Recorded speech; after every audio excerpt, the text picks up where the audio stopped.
très cher ancien. Alors maintenant, nous chutons. Nous allons dire vers la chute, vers la fin de notre interview. Mais nous allons terminer un peu dans ces deux questions. L'arrivée du message en Côte d'Ivoire. Et après ça, vous allez directement entamer pour qu'on ne passe pas vraiment le temps sur l'Afrique. Et je voudrais que le mot reine du Midi sorte de vous. Il n'y a pas de problème. Parce que je sais que... Qui suis-je, moi, là, ton petit big désert? Je suis africain. Quels sont mes... Moi, j'aime qu'on ancien aborde un peu ces coins-là. D'accord. Allez-y. Merci beaucoup. Vous savez, je vais vous surprendre un peu quant à l'historique de l'entrée du message en Côte d'Ivoire. Je vous dirais simplement que je vais apporter ma contribution, mais je ne suis pas très bien placé. Je ne suis pas le bien parce que vous me prenez comme un ancien, peut-être c'est par rapport à vous, mais je ne suis pas. Voilà, je ne suis pas vraiment de la première génération. Ça, il faut aussi que je sois modeste et sincère et honnête pour le dire. Je suis pratiquement de la deuxième génération. Parce que le message étant entré en Côte d'Ivoire ici en 1972. 1972, vous voyez que c'est jusqu'en 1993 que moi je vais entendre parler. Et comme je vous l'ai dit dès le début de mon histoire. Donc vous voyez que des gens ont cru déjà depuis ce temps. Mais j'ai eu l'occasion de connaître, je peux dire, la véritable première personne par qui ce message a dû être provoqué pour entrer ici. Il s'appelait le pasteur Jérémie Zeremba. Jérémie Zeremba, qui était un élève pasteur de l'école pastorale de Kataji. Il était des Assemblées de Dieu, il allait à l'école pastorale, une école pastorale des Assemblées de Dieu qui est dans un village qu'on appelle Kataji, c'est dans la région de Sikansi. Et pendant qu'il était là-bas, il dit qu'il dormait dans la même chambre avec un autre étudiant, pasteur, et il a remarqué que pendant la nuit, ce dernier-là se levait et se cachait pour lire un document. Et quand il lisait et qu'il voyait que l'un d'eux se réveillait, il pliait le document, il cachait ça sous sa couchette. Et donc, un jour, il se réveille en sursaut, il le surprend. Et il dit, mais toi, tu lis quoi? Il dit, non, non, ça ne te concerne pas. Et il cache. Il dit, non, pardon, donne-moi, je vais lire aussi. Il dit, non, non, non, je ne te donne pas. Bon, il a laissé. Et il a compris que ce document devait être très important. Alors donc, il a guetté le monsieur et ils ont dormi un autre jour. Le monsieur se lève encore la nuit pour lire. Et puis, bon, lui, il a fait semblant de dormir et il a vu où son ami a gardé le livret avant de dormir. Et donc, quand l'autre a dormi, lui aussi s'est levé pendant la même nuit. Il allait prendre... et c'était une brochure de Branham. Une brochure de William Branham venant de Ewell Frank. Et il a pris la brochure, il a vu le titre, il regarde, il parcourt un peu quelques lignes là, c'est intéressant. Alors il a pris son bic, il a vu l'adresse. Vous voyez que les brochures de Krefeld là, on met toujours l'adresse. Donc il a noté simplement l'adresse, et puis il a fermé la brochure, il l'a remis à sa place, il allait se coucher. Le lendemain, il a écrit la lettre, il a mis l'adresse, il a envoyé à Krefeld. Ça, c'est son témoignage. J'étais présent quand il a rendu ce témoignage. Ce monsieur, il est décédé malheureusement maintenant. Il est décédé, paix à son âme. Il est décédé en 2001. Non, 2003. En 2003. Il est décédé en 2003. Alors, Jérémie Zeremba a écrit à Krefeld et on lui a envoyé un paquet de brochures. Et le paquet de brochures arrive, lui aussi, étant toujours étudiant dans cette école, il se rend compte que l'école n'accepte pas Branham. Donc, lui aussi, il se cache. Il fait comme l'autre, il se cache maintenant pour lire. Il dit, d'après son témoin, il n'a lu qu'une seule brochure. Quand il a lu la brochure, il se rend compte de la divinité de Jésus-Christ, du baptême au nom de Jésus-Christ. Ça l'a révolté. Lui, il n'a pas pu se contenir. Il a commencé à en parler aux amis étudiants. Et très vite, la nouvelle est montée aux dirigeants et on l'a convoqué. Et on lui a donné stricte interdiction de parler de ça dans cette école-là. en disant que c'était un faux prophète et tout ça, il ne faut pas faire attention à ces dires. Et lui, il a pris la décision d'abandonner l'école. Il n'a pas fini l'école, il est sorti avec le peu de brochures qu'il avait, et il est sorti et il a commencé à prêcher ce message. Pendant ce temps, comme Ewald Frank avait déjà envoyé des brochures, il envoyait déjà à des groupes dénominationnels dans le pays. Donc, il a décidé maintenant d'envoyer Barillier et Baranowski, qui sont venus en Côte d'Ivoire comme des missionnaires. Et quand ils arrivent, au lieu d'atterrir chez Zerimba, c'est le papa du pasteur Yao Eso Pierre dont je parlais là, qui était lui pentecôtiste, qui va recevoir ces missionnaires-là. Il les reçoit bien, et en partant, il lui laisse les brochures. Et lui aussi, étant pasteur de l'église Pentecôte, il va vouloir maintenant prêcher le baptême au nom de Jésus, la divinité de Jésus, et les pentecôtistes disent niet. Si tu prêches ça, on te démet de tes fonctions. Ah bon. Alors, il se rétracte, il dépose la brochure et il continue avec son pentecôtisme. Alors, son fils, qui est Yao Eso Pierre, va prendre les brochures, il était jeune garçon, il va prendre les brochures, il va commencer à les lire avec sa maman. Chaque jour, il lisait, jusqu'à ce que vraiment ça le révolte. Eso Pierre. Il était dans l'église de son papa. Et il était dirigeant d'une petite cellule. Donc, il va commencer aussi à prêcher ses révélations dans la petite cellule. Très bien. Et quand la nouvelle sort, ça a pété, on le met sous discipline. Lui dit non, il s'en fout. Lui, il sort avec ce petit groupe. Il commence aussi une œuvre. Et pendant ce temps, l'autre côté, le premier gars, Jérémy Zerimba, lui, il va gagner des étudiants. Des étudiants qui vont aussi sortir de leurs différents milieux pour former un groupe qu'ils ont commencé une église en louant un petit magasin à Williamsville, ce que j'avais dit, l'équivalent de Kukabateke. Et voilà. Donc, ils ont fait ça. Et donc, c'est comme ça que le message va commencer à partir. Mais vous savez que le message qui rentre au travers de Ewald Frank, c'était les 6 sceaux, les tonnerres ne sont pas révélés, le 7e sceau n'est pas ouvert. Tout le pays a été embrasé avec ça, jusqu'à ce que un pasteur, jeune étudiant congolais, un Congolais, du nom de Eric Mukoko, Eric Samu Mukoko, qui est décédé, paix à son âme, l'année dernière aussi. Voilà.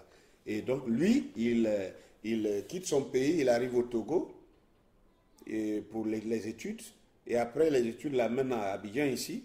Comme déjà au Congo, lui, il avait déjà la faveur au travers des prédications des pasteurs Dioka et autres, qui prêchaient déjà le 7e sceau ouvert.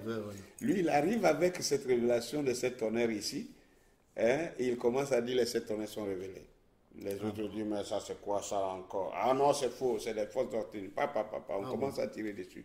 Et lui aussi, il se rétracte, il crée un petit groupe, et il commence à prêcher là-bas, et du coup, bon, bref, et la chose commence à prendre. C'est ainsi qu'au fur et à mesure, moi aussi, j'ai entendu parler, moi, je suis comme ça, je me lève, moi-même, je me suis levé pour aller vers lui. J'ai appris que vous parlez de 7 tonnerres, c'est quoi les 7 tonnerres? Il me dit un peu ce qu'il savait. Bon, à l'époque, c'était juste des phrases, hein.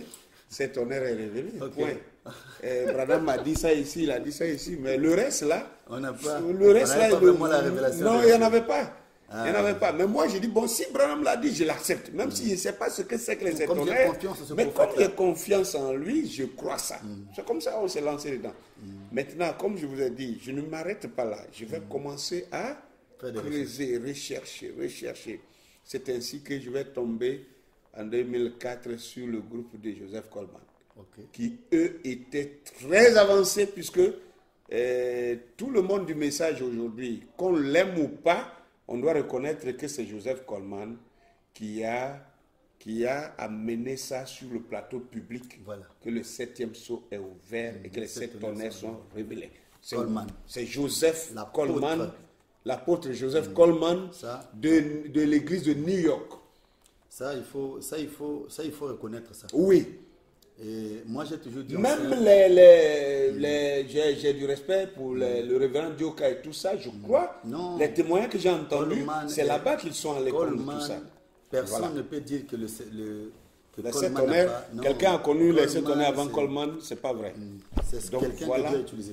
Comment que la chose... Donc c'est pourquoi je disais que je ne suis pas trop bien placé, parce qu'il y a des pasteurs qui sont dans le message en Côte d'Ivoire ici, avant moi, mais qui ne connaissent même pas ce message, et cette histoire-là. J'ai parlé avec beaucoup et puis je dis, mais comment vous êtes dans quelque chose, vous ne connaissez pas son historique?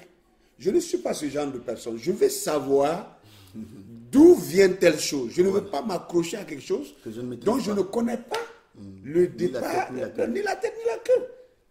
Et j'ai eu l'occasion, moi, de parler avec ce pasteur Jérémy Zeremba, paix à son âme, qui est décédé maintenant. J'ai eu l'occasion de faire des réunions avec lui aussi. On faisait des réunions de pasteurs autrefois, et avant qu'il y ait des éclatements et tout ça, on avait des réunions collégiales. Et on a eu des réunions avec lui. Il a donné son témoignage à 2 reprises devant moi. Donc voilà un peu ce que je peux dire. Voilà. Bon, il y a beaucoup d'autres détails que d'autres peuvent te donner. Par rapport au temps, en Uh-huh. tout cas, merci beaucoup. Et le premier groupe qu'il a créé, quand lui sort de l'église là, et il a créé, il a gagné les premiers convertis, c'était dans un petit village là, de Kataji là, qu'on appelle Kanganyazé. À Kanganyazé, c'est là que la première cellule du message est née. Ok. Et lui, il a été le premier pasteur. Il n'y a pas eu un pasteur dans le message avant Jérémy Zeremba. Jérémy Zeremba fut le premier pasteur du message, dans le message en Côte d'Ivoire. Ok. Les autres sont venus après. Gloire soit rendue au Seigneur. Là, quand même, ça va aider, cet élément va aider les jeunes pour pouvoir avoir une idée sur le passé, sur comment est-ce que les choses se sont déroulées avant notre arrivée, nous les jeunes. Et je crois que la génération aussi qui viendra, si aussi notre tas d'avenir, elle va quand même aussi tirer des éléments ici, là, qui va les aider à pouvoir avoir une idée sur comment est-ce que le message est entré ici en Côte d'Ivoire. Alors, mon cher ancien, l'Afrique. L'Afrique, on parle de l'Afrique dans la prophétie, les Africains, tout ça. D'autres disent ils n'ont rien, d'autres disent ils ont quelque chose. Il y a beaucoup d'histoires à l'Afrique. Voilà. Déjà, par la grâce de Dieu, vous avez bien fait en amont de nous montrer là où le prophète lui-même est en train de nous dire que nous devons creuser, où lui-même il lisait aussi les autres historiens pour pouvoir essayer un peu d'avoir une idée. Parce que le message, je pense que c'est l'histoire et le surnaturel. Oui. Et on ne peut pas aussi dissocier ces deux éléments-là. Pas du tout. Il y a l'histoire et le surnaturel. Oui. Le message n'est pas seulement le côté surnaturel, Non. mais le message va aussi de pair avec l'histoire, l'étude Amen. de l'histoire. Alors, ancien, la tête négrière, les Noirs ont été... On connaît toutes ces choses-là. Oui. Mais qui sont réellement les Africains? Merci. D'abord, l'histoire et le surnaturel, comme vous avez dit. Si vous remarquez très bien, Frabam, dans la prédication, quelle maison me bâtirez-vous? Frabam dit dedans que la révélation des 7 âges de l'Église, l'exposé des 7 âges de l'Église et l'exposé des 7 sceaux représente pour son message ce qu'a représenté l'Ancien Testament et le Nouveau Testament. Je crois que les lecteurs du message savent qu'il a dit ça. Et regardez les 7 âges de l'Église. Les 7 âges de l'Église, c'est purement l'histoire. L'histoire connectée à la parole. Donc, William Branham, pour ceux qui veulent comprendre le message, moi j'ai toujours dit qu'un pasteur qui commence une église ou qui dit qu'il est pasteur depuis 10 ans, qui n'a jamais lu les 7 âges de l'église, il ne peut jamais être équilibré dans le message. Merci. Jamais. Merci. Moi-même, je considère plus les 7 âges de l'église que même les 7 sceaux. Vous ne pouvez pas mieux maîtriser les 7 sceaux avant d'avoir bien compris les 7 âges de l'église. Merci. Les 7 âges de l'église sont très importantes. Pour moi-même, de façon voilée, Dieu avait ouvert les sceaux déjà dans les 7 âges de l'Église. Ah, Pour moi. non. De façon Pour voilée. moi aussi, c'est parce que Merci. c'est vous qui avez dit ça. Merci. Moi, j'avais bon. Merci. C'est pas moi aussi Donc, qui a la parole. Donc, ok. laissez-moi. Donc, On vous est là en voyez, famille, mais ça fait du bien. alors, Ah, c'est pourquoi, quand vous lisez attentivement les 7 âges de l'Église, vous verrez que William Branham a beaucoup utilisé l'histoire connectée à la message. parole, À la parole. à la À Bible, son message, ouais. pour sortir le message. Le message, voilà. Très bien. Très N'est-ce bien. pas? Très bien. L'histoire connectée à Oui, la à la Bible, Bible pour sortir qui, son message. qui engendre le message. Merci. Merci. Donc, du coup, le message, c'est quoi? C'est la Bible actualisée. La Bible connectée avec l'actualité continuelle. William Branham, Dieu le retire en 1965, mais les actualités continuent. Voilà. Après le prophète, il y a sa prophétie qui est en cours. Maintenant, l'accomplissement de chaque prophétie, il faut des gens, des voix vivantes qui continuent de dire, selon la Bible et selon la prophétie de tel prophète, l'actualité que nous voyons aujourd'hui est ce qu'ils avaient dit. Voilà. C'est pourquoi je ne crois pas aux tape boys. Je ne crois pas à des machines qui doivent répéter la voix de Branham. Je crois plutôt à des hommes, à des voix vivantes qui doivent prendre le message et continuer de, n'est-ce pas, de le déballer chaque fois qu'une actualité apparaît pour montrer à quel niveau le message est arrivé par rapport à... Chaque actualité est un signe de l'accomplissement du message et de la Bible. Même le Covid est dedans. Pas même. Oui. Pas même. Le Quand on dit, voilà. on dit même, c'est comme si... Oui. Moi, je dis c'est... Bon, peut-être dans une autre émission. Il ne faut pas m'emmener là-bas parce que là, c'est grave. Là, c'est grave. Moi, je vois le Covid même plus gros que tout ce que les gens pensent. Voilà. J'ai après prêché ça au Cameroun la dernière fois. Voilà. Donc, je ne vais pas rentrer là-bas. Maintenant, l'Afrique. Le pasteur Ake, il parle du réveil de l'Afrique. Il dit l'Afrique dans la prophétie. Tout le temps, il parle du réveil, la reine du Midi. Et tout ça, les Noirs. Et l'épouse noire. Jésus est noir. Les Hébreux sont noirs. Même Dieu est noir. Bon, d'où il tire ces choses? Est-ce que ce sont des inventions de sa tête? Ou est-ce que c'est dans la Bible, c'est dans le message? Nous allons voir ça en quelques temps. Merci. Bien. Premièrement, Matthieu 12, 42. Dans Matthieu 12, 42, le Seigneur Jésus prédit la manifestation de la reine du Midi. Et la reine du Midi, c'est Matthieu 12, 42. Et je le lis ici. Lorsque il dit quoi? Il dit...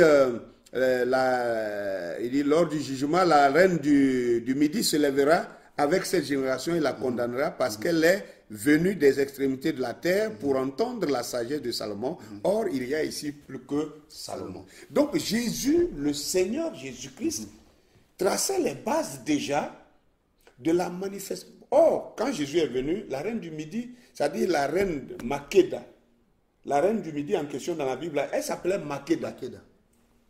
Elle était reine de l'Éthiopie. Et elle était allée rencontrer Salomon. C'était déjà passé, c'était une scène déjà passée. Mais quand Jésus vient, Jésus dit qu'au temps de la fin, cette reine du Midi-là se lèvera et elle va aller en jugement contre cette génération du temps de Jésus-là. Et va la condamner. Parce que elle, quand elle a entendu parler de la sagesse de Salomon, elle a quitté son royaume. Son royaume était plus riche que le royaume d'Israël. Parce que si vous lisez le voyage de cette reine-là dans les rois, dans un roi, je ne sais pas si c'est un roi chapitre 11 ou quelque chose comme ça, trouvez ça. Vous allez voir que la quantité d'or que cette femme-là a transporté, l'or seulement, sans compter les autres matériaux, l'or seulement elle a transporté pour aller donner à Salomon, quand nous avons calculé, ça fait 6 tonnes, 5 tonnes 800 kilos. 5 tonnes 800 kilos d'or. Pour aller donner. Donc, imagine ce qu'elle possédait chez elle. Elle n'est pas allée là-bas à cause de l'argent. Voilà, merci. Elle n'est pas allée à cause de la fortune. Elle a vu quelque chose. Elle a vu quelque chose qui était plus précieux que la fortune qu'elle avait. Merci. Les encens qu'elle a envoyés, la Bible dit que les encens qu'elle a envoyés à Salomon, là, que personne sur la terre n'a plus jamais envoyé un tel volume d'encens en Israël. Voilà. Tout ça, c'est écrit. Allez lire là-bas. Voilà. Donc, bref, Jésus dit maintenant que cette femme-là, ce qu'elle a fait dans le passé, ça va se répéter au temps de la fin. Au temps de la fin. Que la reine du midi, c'est-à-dire, le midi dans la Bible, c'est celle qu'on appelle, le midi est appelé aussi le septentrion. Oui. Septentrion, ça veut dire le sud. Et le sud, géographiquement parlant, dans la Bible, c'est l'Afrique qui est appelée le sud, ou le midi, ou le septentrion. Merci. Donc, Jésus dit qu'il y a une épouse qui va s'élever au temps de la fin, de l'Afrique, n'est-ce pas? Et qui aura une telle connaissance dans le message, dans la parole, qu'elle va condamner même les gens de la génération du temps où Jésus était venu. Voilà. Vous comprenez bien très maintenant? Bien, papa, très ça, bien. C'est déjà clair. Hein? Maintenant, nous allons dans l'Afrique, dans la prophétie. Okay. Ça, nous commençons par ce que Jésus a dit. Voilà. Mais nous reculons maintenant pour voir ce que Isaïe avait dit. Isaïe avait dit dans son chapitre 19, à partir du verset 18 à 25. Laissez-moi lire intégralement. Je vais le lire rapidement. Mais ça permet aux gens de comprendre que nous n'inventons pas ce que nous déclarons. Voilà. Il dit ici, Isaïe 19, le verset, à partir du verset 18. Okay. Isaïe 19, à partir du verset 18 à 25. Il dit ceci. En ce jour-là, il y aura dans le pays d'Égypte 5 villes où l'on parlera la langue des Hébreux. Dans d'autres versions, c'est écrit la langue de Canaan. Voilà. Mais moi, j'ai beaucoup de versions de Bible ici. Il y a au moins 3 Bibles qui disent que c'est la langue des Hébreux. Bien. Okay. De toutes les façons, Canaan, c'est le pays des Hébreux. Voilà.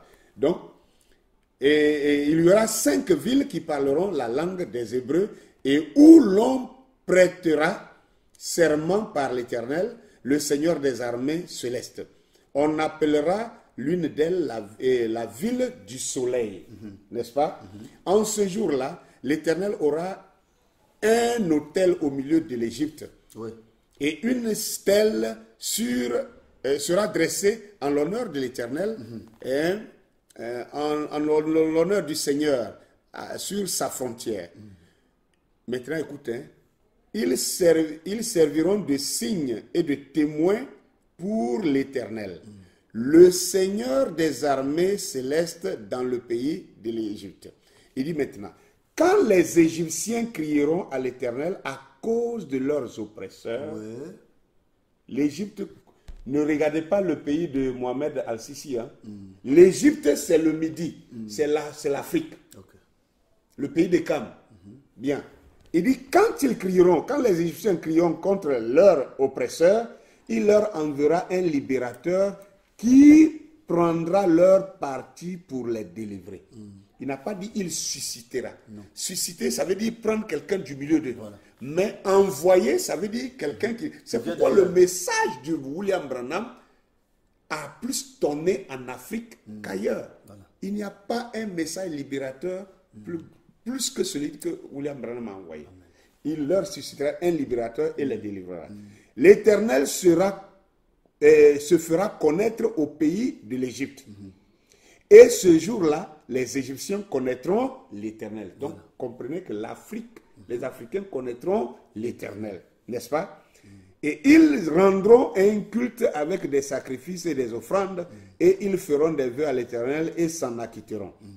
L'Éternel frappera les Égyptiens, c'est-à-dire l'Éternel va frapper l'Afrique de tous les plaies que nous connaissons. Exactement. Les traites négrières, colonisation, néocolonialisme actuellement, apartheid, traite, comment on appelle, ségrégation, toutes ces choses-là. L'Éternel frappera, n'est-ce pas, les Égyptiens, il les frappera, mais il les guérira. Si on accepte que Dieu nous a frappés, pourquoi on ne veut pas accepter que Dieu il nous guérit? Il nous guérit, voilà. Et ils se tourneront vers l'Éternel qui les exaucera et qui les guérira. Merci. C'est une prophétie. Oui. En ce jour-là, il y aura une route allant d'Égypte en Assyrie. Les Assyriens se rendront en Égypte et les Égyptiens en Assyrie. Des Égyptiens et des Assyriens rendront leur culte ensemble. Voilà. Et il dit maintenant, En ce jour, ça c'est très important. Verset 24 et 25, c'est le dernier verset. Voilà. C'est là même qu'on trouve la grande base. Il dit, en ce jour-là, Israël sera le troisième avec l'Égypte et la Syrie. Et pour leur... Cette version-là me fait un peu quelque chose. Laissez-moi prendre une version, Louis II, que tout le monde connaît. Voilà. Louis II. Louis II, que tout le monde connaît. Là, vraiment, cette partie que je vais arriver là, c'est très important. Et il faut qu'on le lise avec Louis II pour que chacun puisse se retrouver dans facilement. Bien. Il dit ici, nous sommes au verset 24 maintenant. Hein? 24. Il dit, en ce même temps, Israël sera lui, troisième, uni à l'Égypte et à la Syrie. Et ces pays seront l'objet d'une bénédiction. L'Éternel des armées les bénira en disant, béni soit l'Égypte, mon peuple. Ça ne vous effraie pas ça? Béni soit l'Égypte, mon peuple, et la Syrie, œuvre de mes mains, et Israël, mon héritage. Voilà pourquoi il a dit qu'Israël sera maintenant relégué au troisième rang. Les premiers seront les derniers, que Jésus avait dit dans une prophétie là. Ça veut dire Israël sera aligné derrière les Africains. Parce qu'il est venu en Israël, les Israélites l'ont rejeté. Ah, il faut bien regarder.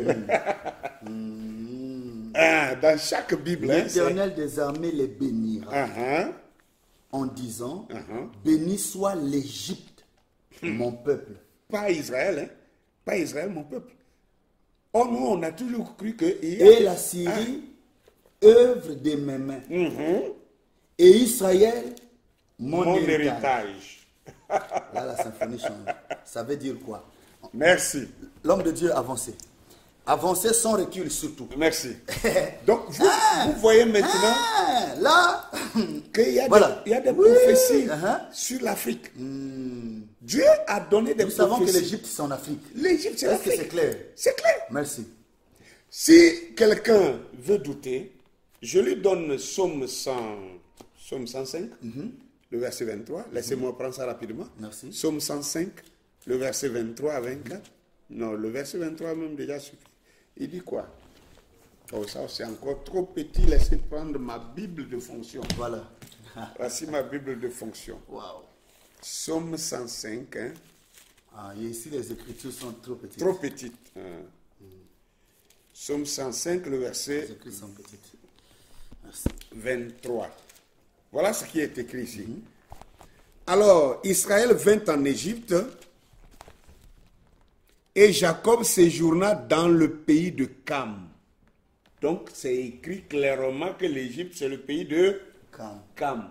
Or, quand on dit le pays de Cam, Cam, c'est le père de Misraïm. C'est Misraïm qui a fondé l'Égypte actuelle. L'Égypte qui est là-bas, pas l'Afrique. Tous les enfants de Cam, c'était d'abord Cush, le premier fils. Oui, Cush, oui. Cush, le premier fils. Oui. Misraïm, le deuxième fils. Oui. Pout, le troisième fils. Oui. Et Canaan, le quatrième fils. Donc, Cush, c'est lui qui a habité le Soudan et l'Éthiopie, tu vois, et qui descend maintenant vers l'Afrique centrale. Voilà. Maintenant, Pout a habité la Libye, la Libye actuelle. Et Misraïm a habité l'Égypte actuelle. Et Canaan a habité la Palestine jusqu'à l'Arabie saoudite et tout ça. Vous voyez un peu? Donc, l'Afrique même, c'est Cam. C'est le pays de Cam. C'est assez clair ici. Très bien. Donc, Dieu dit maintenant qu'au temps de la fin, il va relever cette Afrique qui a souffert de tous les maux. Il dit, les Africains, c'est-à-dire les Égyptiens vont crier à l'Éternel contre leurs oppresseurs. Vous savez qu'il n'y a pas une terre qui a été oppressée plus que l'Afrique. Traite négrière, colonisation, apartheid, ségrégation raciale, néocolonialisme actuellement, même chose. Le même peuple. Mais Dieu promet de relever ce peuple-là. Et quand il va relever ce peuple-là, il va le classer au premier rang, derrière Israël qui sera troisième. C'est assez clair. C'est de là que je tire l'Afrique dans la prophétie. Très bien. N'est-ce pas? Maintenant, prenons William Branham. Prenons William Branham pour voir qu'est-ce que lui, il dit de cette reine du Midi telle que la Bible, telle que Jésus, le Seigneur Jésus l'a dit ici. Nous allons prendre ça pour voir ce que lui, il dit. Voilà. Dans le message « Écoutez sa voix Oui. » Écoutez sa voix, prêché le 5/10e mois 1958 matin. À la citation 37, il dit ceci. « Mais je méditais cette pensée merveilleuse, frère Egan, qu'un jour, quand j'aurai prêché mon dernier sermon, que j'aurai prié pour la dernière personne pour laquelle le Seigneur voulait que je prie, et que je rentrerai à la maison, au matin de la résurrection, oh, quel jour ce sera, quelle joie, alors que je pourrai me tenir là, quand la reine du Midi paraîtra, Voilà. je verrai quelle influence elle aura eue. Et il continue pour dire, je verrai arriver là, Billy Graham, l'influence que lui aura eue, Oral Roberts et tous les autres, Sankey, Finney, Moody, Calvin, Knox, et ainsi de suite. Voilà. Et puis je verrai arriver mon groupe. William Branham qui parle comme ça. Voilà. Je verrai arriver mon groupe. Oh, ça sera la joie. Ce sera mon couronnement. C'est vrai. Et par la grâce de Dieu, j'espère que j'en aurai plusieurs millions avec moi là-bas. Donc William Branham montre ici que la reine du Midi, comme Jésus l'avait dit que c'est elle apparaîtra au temps de la fin. Oui. William Branham montre ici que c'est son message qui va enrôler la reine du Midi. Parce qu'il montre que la reine du Midi va apparaître au matin de la résurrection et lui, il va voir quelle influence elle aura eue. Et il cite les Billy Graham, les Sankey, les Moody, les Calvin, les Knox qui vont apparaître avec leurs différents groupes. Et lui aussi viendra avec son groupe. Donc, il montre qu'une épouse va sortir de l'Afrique. Voilà. Ça confirme ce que Jésus avait dit. La reine du Midi. Okay. Et cette reine, elle est comment? Si le Midi, c'est l'Afrique. Si ce n'est des Noirs. C'est pourquoi William Branham va avoir une vision de l'Afrique du Sud, où il a vu un peuple qui était arrêté nombreux lors de lui, ces réunions, qui avaient les mains levées et qui glorifiaient Dieu. Et il y avait une dynamo, un bruit assourdissant qui tournait comme celui d'un dynamo. Et il demande, attends, sont-ce des blancs? Dans la vision, il demande, est-ce que ce sont des blancs? Et l'ange lui répond, non, regarde bien. Et il regarde, il dit, j'ai vu une race sombre, des Africains, des Noirs. Il dit des hommes et des femmes beaux. Si vous voulez, je peux trouver la citation ici. Yes. C'est terrible. Wow. Alors, William Branham, dans la vision, même dans la vision, il pose la question si ce sont des blancs. Vous me parlez de race. C'est Branham qui a parlé des races. C'est lui qui a parlé des races. Il dit que l'homme noir est plus spirituel et que l'homme noir a plus de 1000 qualités que l'homme blanc n'en a pas. Que l'homme blanc ne peut jamais avoir. Voilà les termes. Que l'homme blanc ne peut jamais avoir. Il dit même la race blanche ne peut jamais avoir. Et il dit, mais l'homme noir, lui, il est spirituel. N'est-ce pas? Alléluia. Ah. Et il dit que l'homme blanc maintenant, pour qualifier l'homme blanc, lui, c'est un renégat. Il dit, partout où l'homme blanc va, le péché l'accompagne. William Branham. S'il vous plaît. William Branham. Grave. Là où l'homme blanc va, le péché l'accompagne. Parce que c'est un renégat. Or, bibliquement, qui va partout avec le péché, c'était Caïn. Je suis désolé. Ce sont les paroles du prophète. Maintenant, si les autres ont choisi de ne pas toucher ces parties-là, c'est leur choix. Si moi j'ai choisi de relever ces parties-là et de les prêcher, ce n'est pas en dehors du message. Amen. Ce n'est pas parce qu'eux, ils ne veulent pas prêcher ça qu'ils vont trouver que moi qui le prêche, je prêche du faux. Comment on peut me dire que ça ne fait rien de savoir que Jésus soit noir ou qu'il soit blanc.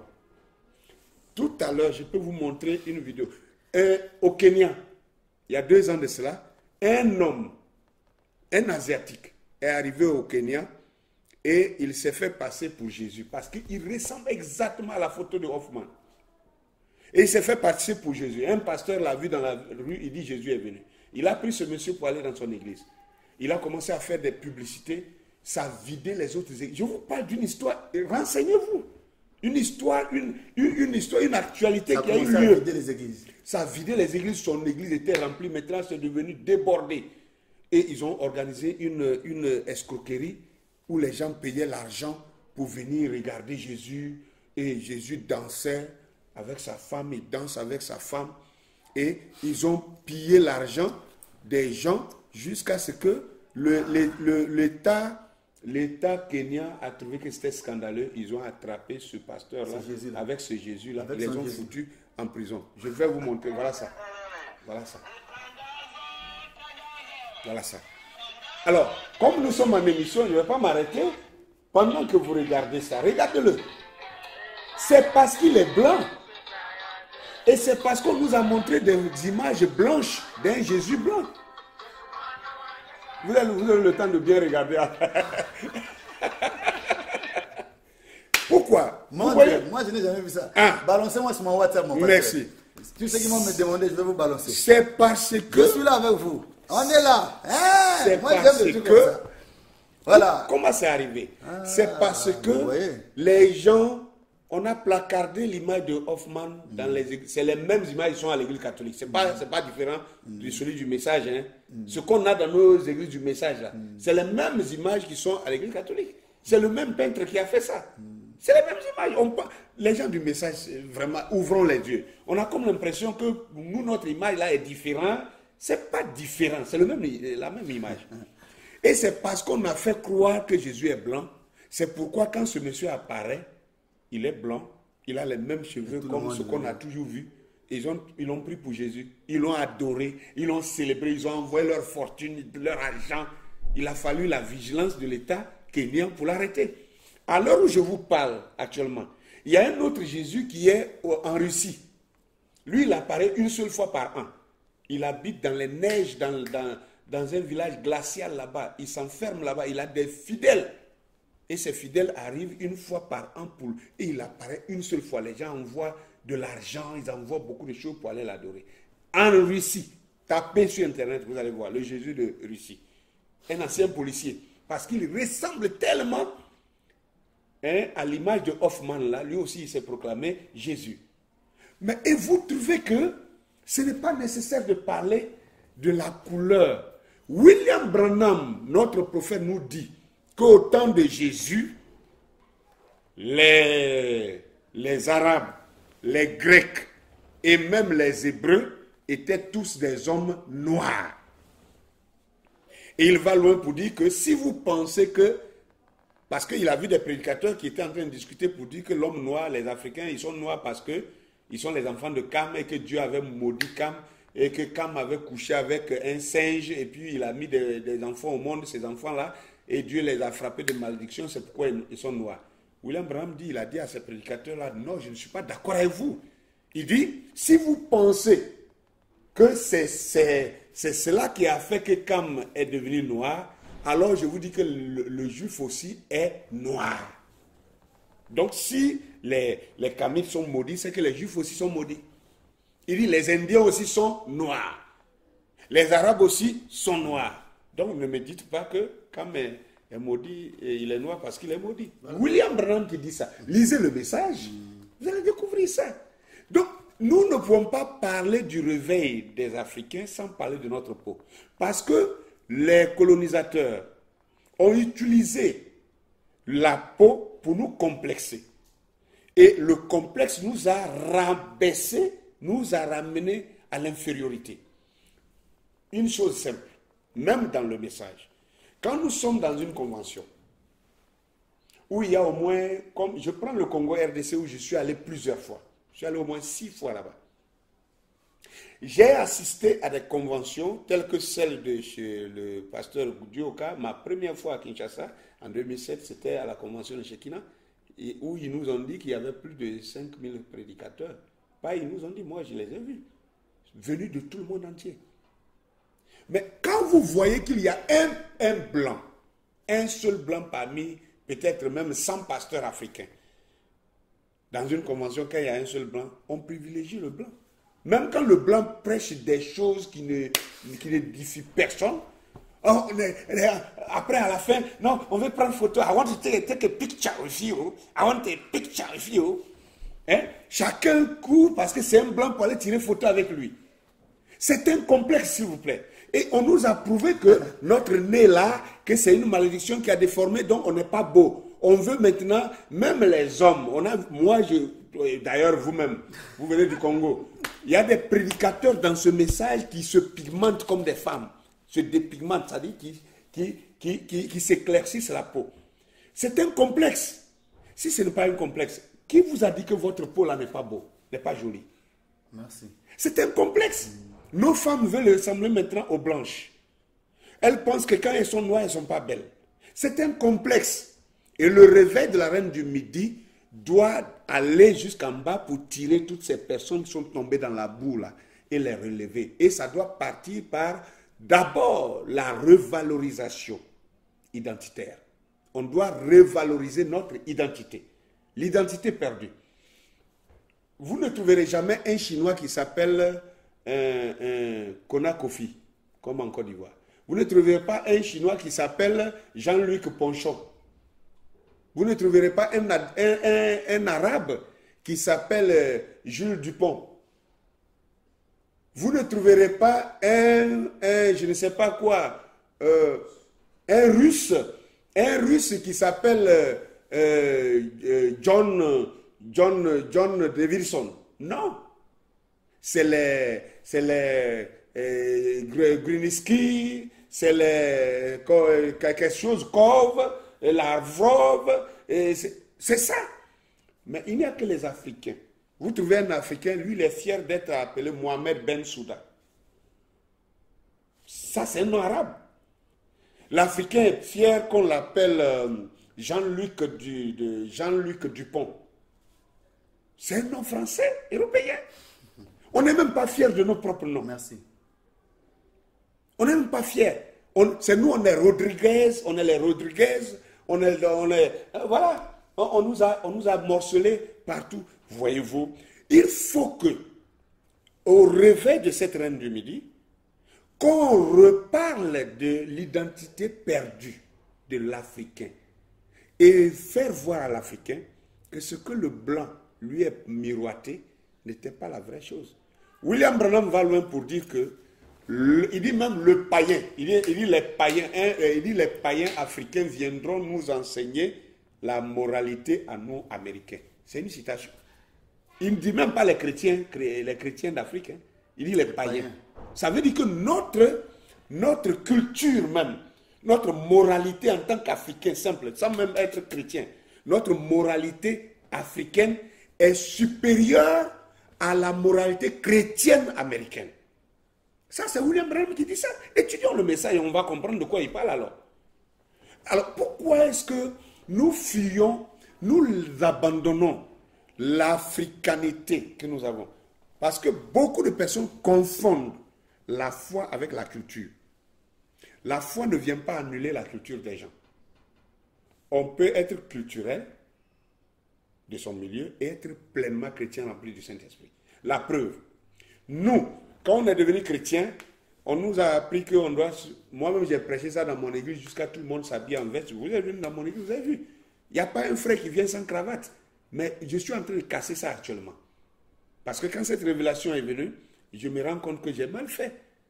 On pense que quand on est habillé en traditionnel, c'est qu'on n'est plus chrétien. Si on est en traditionnel africain, récemment j'ai fait une photo que j'ai mise sur Facebook. Vraiment, beaucoup de gens suivent. Il y a quelqu'un qui est venu dire là que voilà vraiment le révérend, que vous êtes un homme controverse, que vraiment vous me décevez. Hein? Vous êtes maintenant en train de prôner la culture africaine, mais où est votre foi? Je lui ai répondu pour dire, mais que je ne vais pas descendre plus bas que vous pour vous insulter. Mais je vais vous dire simplement que vous confondez la foi avec la culture. Ce n'est pas la même chose. Et montrez-moi une écriture biblique ou dans le message qui vous dit que quand vous devenez chrétien, vous ne devez plus vous habiller comme un Africain.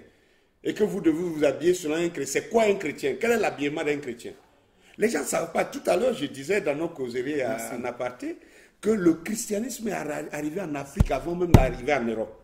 Même avec la Bible, on peut le prouver. L'eunuque éthiopien, il était parti à Jérusalem pour adorer. La Bible dit, en partant, il avait déjà l'Ancien Testament. Ça veut dire que même la loi mosaïque, là, les églises chrétiennes éthiopiennes avaient déjà ça. Et lui, il partait pour adorer. Et il est tombé sur le grand jubilé d'Israël.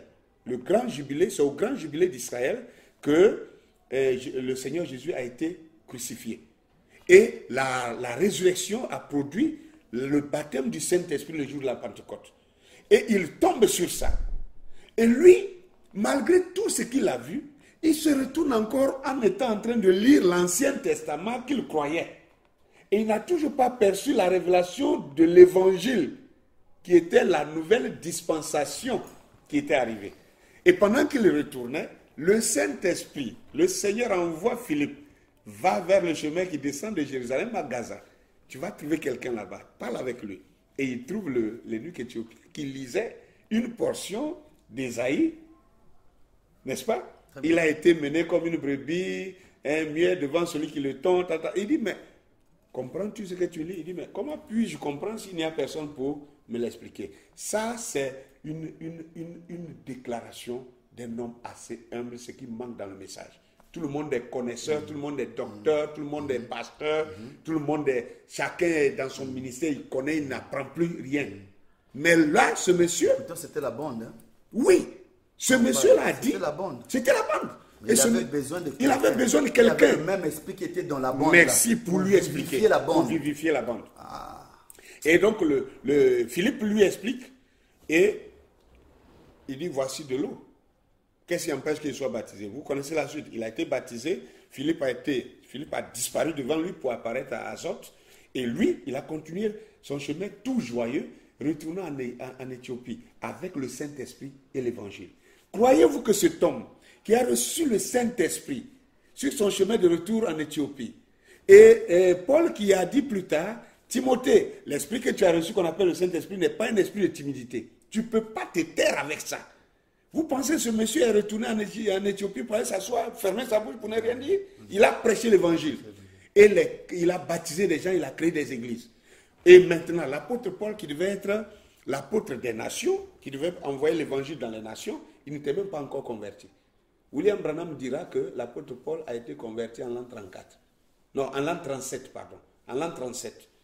Donc, le Saint-Esprit descend en l'an 33 ans et demi, en l'an 33 et demi, et c'est en l'an 34, c'est-à-dire 3 ans et demi plus tard, l'apôtre Paul est converti. Quand Paul est converti, lisez bien les épîtres de Paul. Paul dira que quand il est converti, il n'a pas couru pour aller prêcher. Il s'est retiré dans le désert d'Arabie pendant combien d'années? 14 ans. Pour étudier, pour être sûr que ce qu'il a reçu comme révélation est conforme avec les Écritures qu'il connaissait. Il finit les 14 ans, quand il est revenu, il n'a pas commencé à aller dans les nations. Il a commencé à prêcher à Jérusalem. Ce n'est pas le même jour qu'on l'a attrapé. Il prêchait, il a prêché. Donc, si vous calculez, il est parti à Éphèse, il est parti à tel endroit, il est parti à tel endroit. Quand vous calculez tout ça, l'apôtre Paul a fait pratiquement autour de 18 ans, 18 à 20 ans, avant de franchir les frontières pour sortir, aller commencer à prêcher en Europe, où il a gagné la première brebis en Europe, où frère même le dit dans la secrétaire de l'église, c'était Lydie. Lydie, la vendeuse de pourpre, c'était la première convertie de Paul. Et ça, entre-temps, la première semaine de la fin, où le Saint-Esprit est descendu, l'eunuque éthiopien, lui, il est parti à l'évangile. Pendant les 14 ans que Paul, après sa conversion, était en train d'étudier l'évangile là-bas, l'eunuque éthiopien, lui, il prêchait l'évangile déjà en Afrique. Très bien. Vous comprenez un peu, non? Très bien. 14 ans de Paul, là, si on prend même les 14 ans où il s'est retranché, plus déjà les 3 ans avant sa conversion, ça fait déjà 17 ans et demi. Donc nous, on est déjà dans 18 ans. Quand il revient, qu'il va commencer à prêcher dans Jérusalem, combien de temps il a fait? Vous voyez un peu, non? Vous allez voir qu'on tourne autour de 20 ans avant qu'il n'aille en Europe pour aller prêcher l'évangile à la première personne. Donc dites-moi que l'évangile est arrivé en Europe avant l'Afrique. C'est pas vrai. Deuxième preuve. L'apôtre Marc, Marc de la Bible, là, c'est lui, après la dispersion, quand ils ont tué Étienne, ils ont tué Jacques. À la mort de Jacques, ils ont voulu maintenant tuer tous les autres apôtres. La Bible dit ils ont fui, ils se sont enfuis. La dispersion des apôtres a eu lieu après la mort de Jacques. Et Marc, lui, dans sa fuite, où il est parti directement en Égypte. Il est allé en Égypte, il s'est installé dans la ville d'Alexandrie. C'est à Alexandrie, c'est Marc qui a rassemblé les anciens d'Israël, des véritables juifs, pour rassembler tous les écrits des anciens prophètes pour former ce qu'on appelle la Bible, la Septante. Le travail a été fait en Afrique ici. Donc, qu'on ne nous raconte pas des blabla. C'est pourquoi j'ai prêché un message sur Internet. J'ai intitulé ça « L'évangile colonial ». L'épouvantail de l'évangile colonial. Et j'ai prêché un autre message « La fin de la négrophobie exégétique ». Parce que l'exégèse, c'est l'étude de la Bible. Maintenant, on nous a toujours fait croire que c'est les Blancs. Et ça fait que nos parents africains ont dit, chez vous là-bas, on a les gens comme les gens de Ngunza.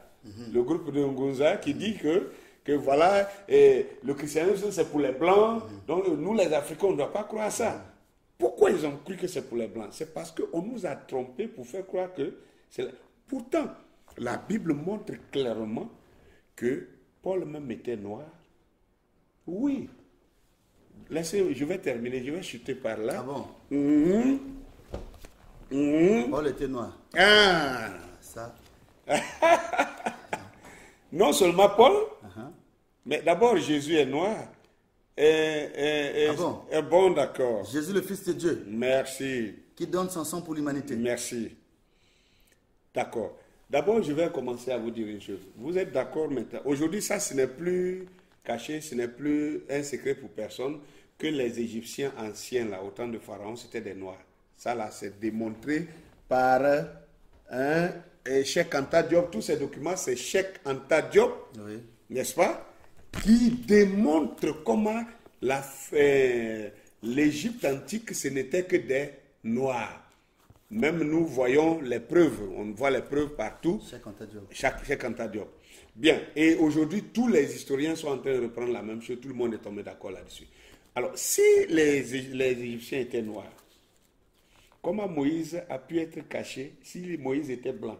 Comment Moïse, que Pharaon avait dit de tuer tous les enfants hébreux qui sont garçons, comment on a pu prendre un enfant garçon hébreu qui est blanc pour venir le cacher dans la maison de Pharaon?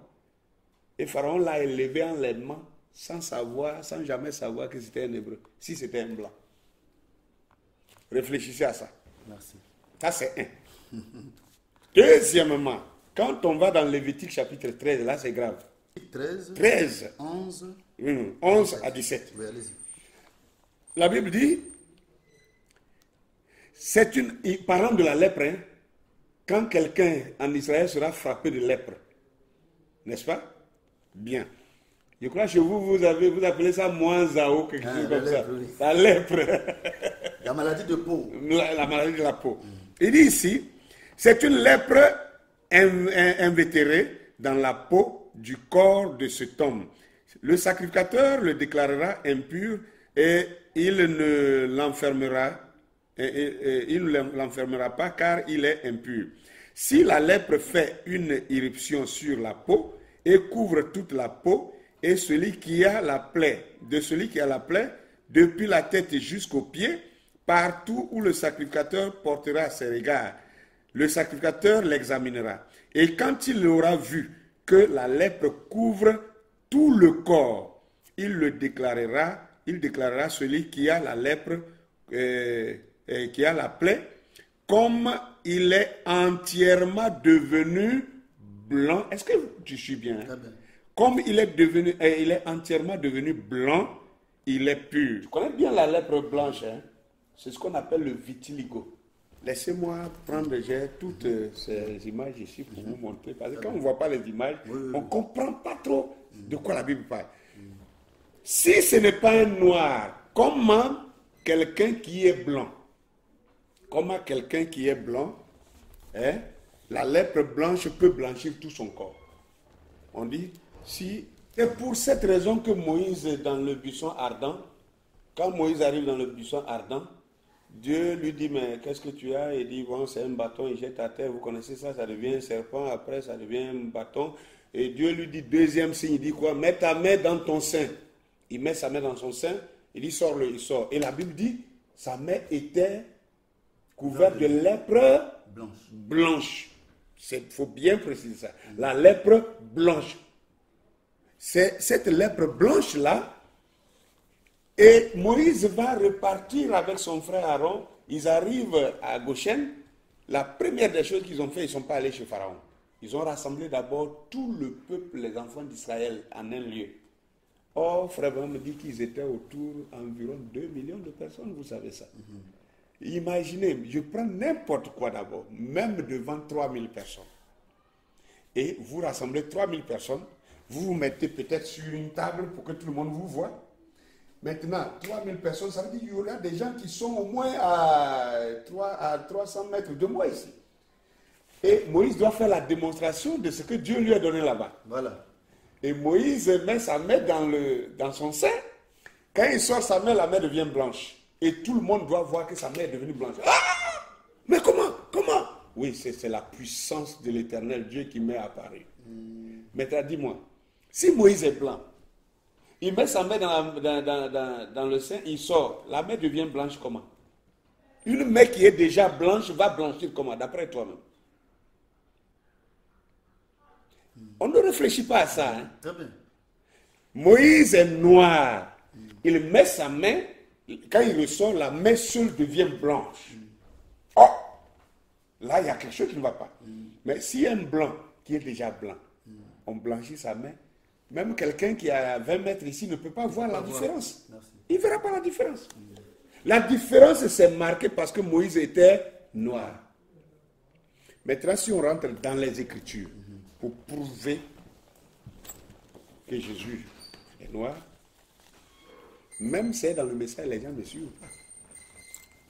Il y a plein de citations du message, hein, et les gens ne suivent pas. Bien aimé, petit à petit, on va aller vers la chute, mais je crois que ces derniers éléments vont vous aider. Allons-y, l'homme de Dieu. Apocalypse chapitre 2. Waouh. Apocalypse. Je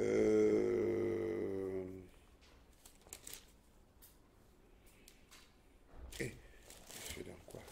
Apocalypse chapitre 2.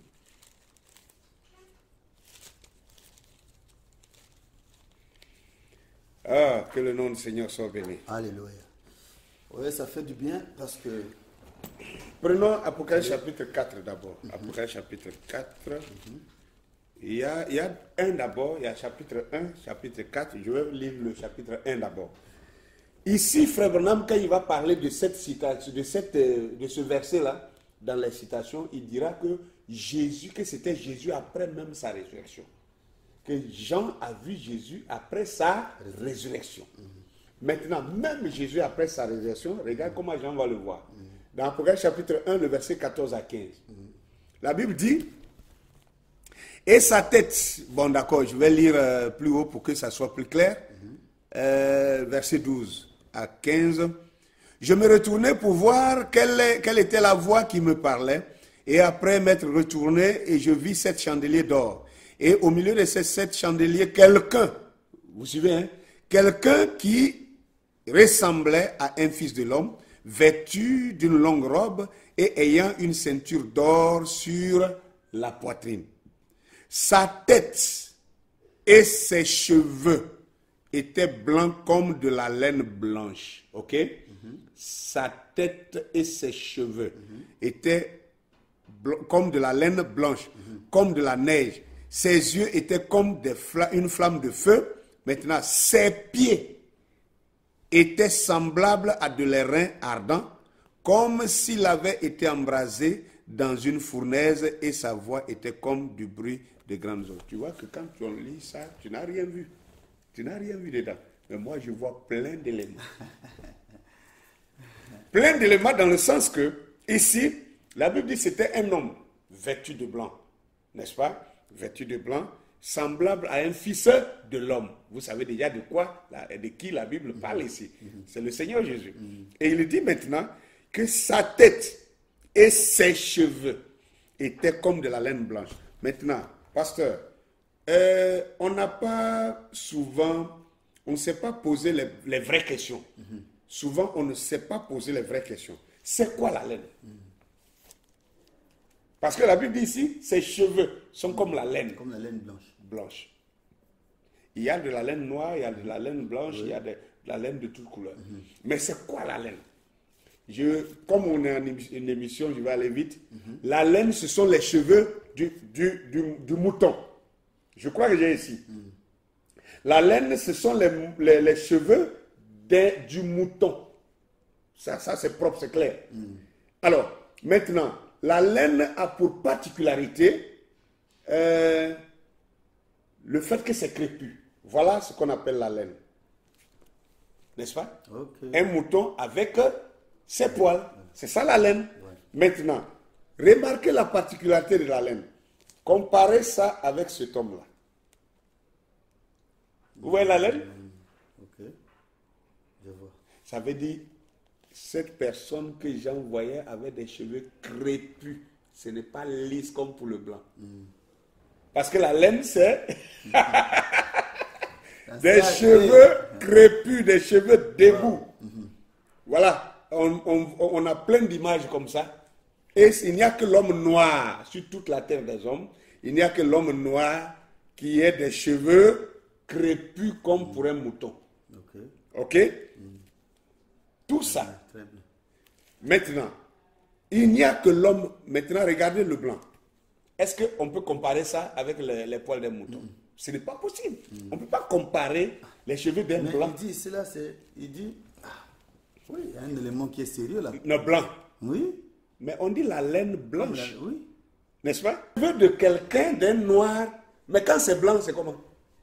Au fait, ici, là, les éléments que Dieu veut nous faire voir, c'est que la laine a une particularité, il n'y a jamais de laine lisse. Même les moutons qui sont en Europe n'ont pas de laine lisse. La laine, c'est les poils des moutons, ça n'est jamais lisse comme les cheveux de ce blanc-là. Maintenant, voilà cheveux blancs d'un blanc. Maintenant, voilà cheveux blancs d'un noir. Hein? Ça ressemble à de la laine. Mais ça ne ressemble pas à de la laine. Ça, c'est comme la crinière du cheval. Cet homme-là était comme ça. Merci. L'homme que... je veux que tu... Merci. L'homme que Jean a vu, c'est ce que je veux que tu comprennes. L'homme que Jean a vu, il était comme ça. Maintenant, deuxième élément important, très important d'ailleurs. Le deuxième élément très important, la Bible dit, ses mains et ses pieds. Ses mains et ses pieds, puisqu'il était habillé en robe blanche.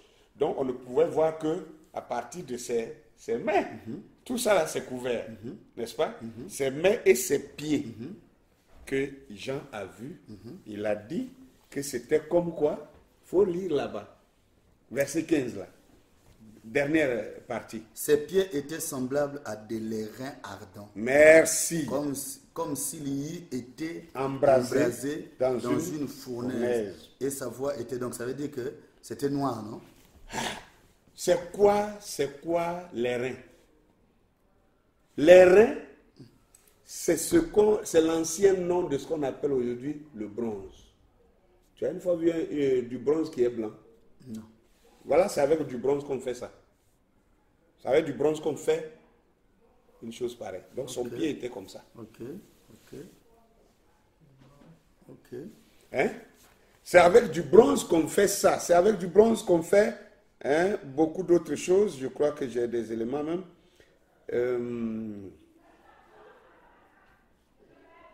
Aujourd'hui, je suis dispersé parce que je ne m'attendais pas qu'on arriverait à tous ces points-là. Je me serais bien organisé. C'est le mouvement du Saint-Esprit.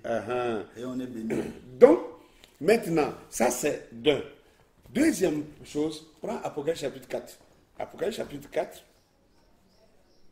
Quand on arrive dans Apocalypse chapitre 4, il y a un élément très important qui s'ajoute, qui nous montre réellement à quoi ressemblait cet homme-là, qui est assis sur le trône dans le ciel. Ce n'est même pas sur la terre ici. Or, au ciel, quelqu'un qui est assis sur le trône, s'il n'est pas Dieu, alors c'est que nous adorons le diable alors. Parce qu'au ciel là-bas, il n'y a que Dieu qui est assis sur le trône. Voilà. On est d'accord? Apocalypse chapitre 4, à partir du verset 2. N'est-ce pas? Voilà. Aussitôt je fus ravi par l'esprit, et voici, il y avait un trône dans le ciel. Ce n'est pas sur la terre ici. Le trône n'est pas sur la terre, il est dans le ciel. Un trône dans le ciel. Et sur ce trône, quelqu'un était assis. Celui qui était assis avait l'aspect d'une pierre de jaspe et de sardoine. Et le trône était environné d'un arc-en-ciel semblable à de l'émeraude.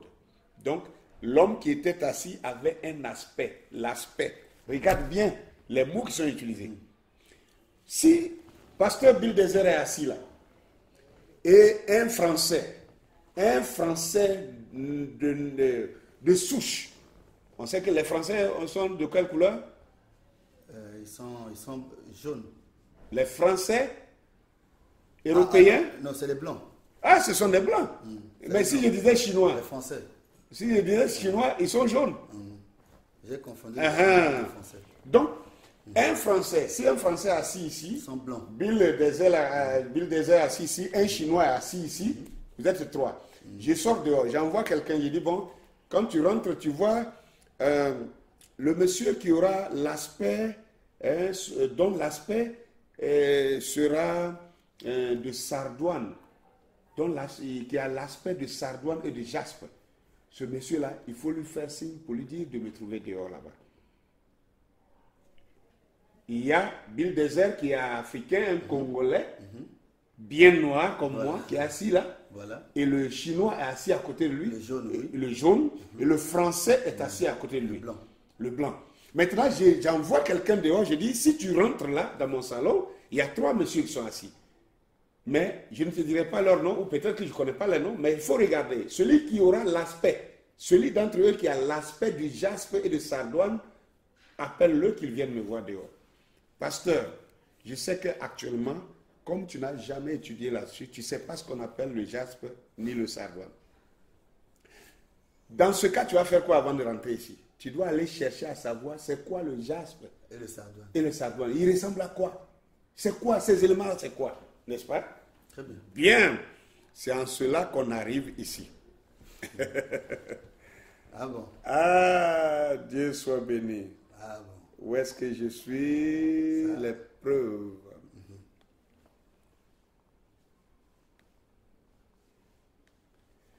Voilà la pierre qu'on appelle le jaspe. C'est une pierre précieuse. Est-ce que c'est blanc? Regarde ta peau par rapport à cette pierre-là.